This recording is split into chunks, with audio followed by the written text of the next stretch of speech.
The Bad Lands of Dakota, a place so desolate, so unforgiving, that locals have long called it hell with the fires out. The sun burns the rocks by day, but by night, the shadows crawl across the canyons like living things. Wolves howl from the ridges, rattlesnakes slither across dry earth, and owls pierce the darkness with their screeches. It is here that the Banshee waits, not on paper, not in legend alone, but in every echo, every gust of wind, every trembling shadow. Travelers have called it a cursed land, a place to avoid. Cowboys speak of silence that falls heavier than any storm, a silence that whispers of death and sorrow. No one knows her origin. Some claim she is the spirit of a woman betrayed, a mother lost, or a soul cursed by some ancient sin. Others believe she is older than any human memory, a creature born of the land itself. Whatever she is, she dominates the Badlands, moving like mist over the rocks and gulches, appearing without warning, vanishing with the wind. By moonlight, the landscape is transformed. Rocks flash with phosphorescent light. Strange shadows twist into shapes that seem human, but move in impossible ways.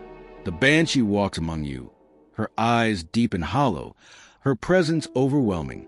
Those who dare to ask her what she wants are met with arms thrown into the air in a shriek so piercing it echoes through every canyon, every crevice, leaving the bravest men shaking, speechless, their hearts racing. The Badlands do not forgive. The Banshee's voice is not a simple scream. It is the sound of loss, despair, and rage combined. Those who have ventured near the Butte at night describe a wailing that comes in waves, sometimes a whisper, sometimes a roar, carrying over rocks and gullies, refusing to be ignored. Cowboys, hunters, and wanderers alike have reported her presence. She has no fear, no hesitation. She stands just beyond the firelight, wringing her hands, rocking slightly, letting the wind carry her cries. And then she disappears. But she is never far. Moments later, she can be seen perched on the top of the hill, her arms raised to the sky, her eyes hollow, calling out to something no living soul can answer. People who hear her shriek describe a sensation of icy fingers clutching their hearts, a pain that is both physical and spiritual. They swear they can feel her rage, her sorrow, her longing, and those who stare too long say that the rocks themselves seem to pulse, as if breathing with her anger. She is patient. She does not chase. She waits, and she always knows who comes too close. The Banshee is not alone. Around the haunted Butte, something else moves, something older, colder, and far more dangerous. Travelers speak of a skeleton, tall and ragged, searching for music. He walks the rocks, silent except for the rattle of his bones. And if he hears music, the faintest note from a fiddle, a harmonica, or even a lone whistle, he will sit quietly, nodding to the rhythm, listening with patient attention. Some have even left a violin or small instrument near the edge of camp, only to return and hear the skeleton playing along, his bony fingers moving with unnatural dexterity.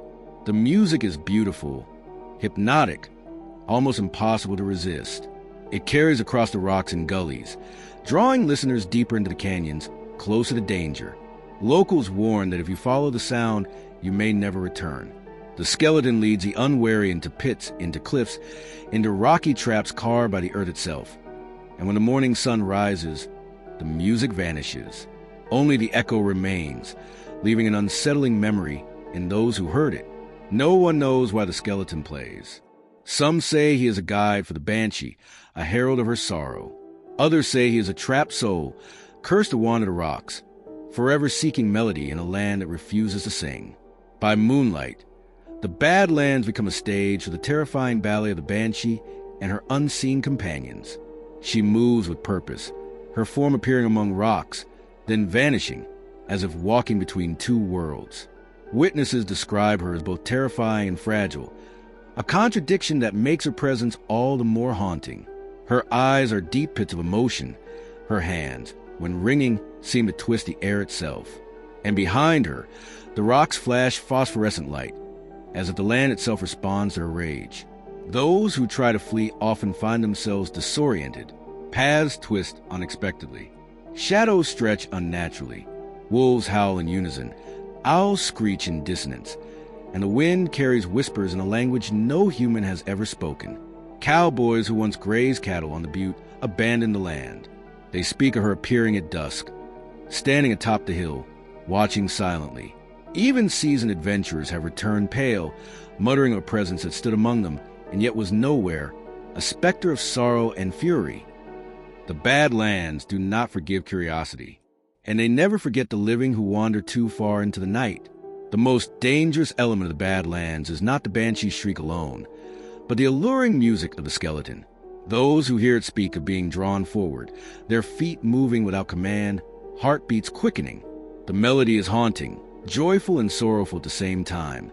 And the further they follow, the thicker the shadows grow, the rocks sharper, the paths twisting into traps.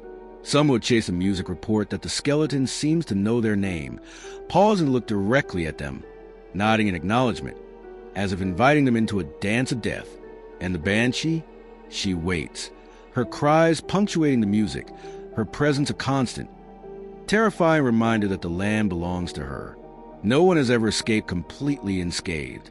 Some return changed, pale, silent, haunted by visions of black hills, skeletal fingers, and screaming wind. Others never return at all. It is said that if the sun rises and you are still in the canyon, the music vanishes, the shadows retreat, and you may live, but the memory of that night remains, a shadow on your soul, forever whispering, calling you back to the Bad Lands. The Bad Lands are timeless. The canyons, the cliffs, the rolling buttes, they do not change. The Banshee remains, invisible yet present, patient yet furious. She moves among the rocks, wringing her hands, shrieking and vanishing, appearing atop the highest hill where she watches, always watching. The skeleton roams, playing his hypnotic music of the moon, drawing the curious into the earth's traps. Wolves howl, owls screech. The wind whispers secrets of centuries past. Those who enter the Bad Lands are warned. Do not stray from the path. Do not chase the music. Do not ask the Banshee your questions. She does not forgive, and the land itself will punish those who challenge it. The Banshee is not a myth. She is not a story told to scare children. She is a force, ancient and eternal, moving between the shadows, whispering through the rocks, and reminding all who enter, this is hell with the fires out. And once you step into it, it may never let you go.